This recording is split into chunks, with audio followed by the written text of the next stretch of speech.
पुणे सोलापूर महामार्गावरील लांबोटी ब्रिजच्या महापूर सद्यस्थितीवर मोहोळचे प्रशासन लक्ष ठेवून आहे। स्वतः पोलीस निरीक्षक हेमंत शेडगे हे या ठिकाणी उपस्थित असून मोहोळ पोलीस प्रशासनाने राष्ट्रीय महामार्ग प्राधिकरणाच्या अधिकाऱ्यांच्या पथकाला या ठिकाणी पाचारण केले आहे।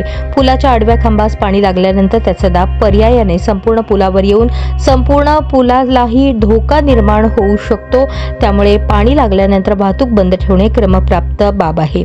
या अधिकाऱ्यांचा अभिप्राय घेऊनच वाहतूक बंद ठेवण्याचा निर्णय पोलीस प्रशासन आणि आपत्ती व्यवस्थापन विभाग घेणार असल्याचे प्राथमिक माहिती आहे।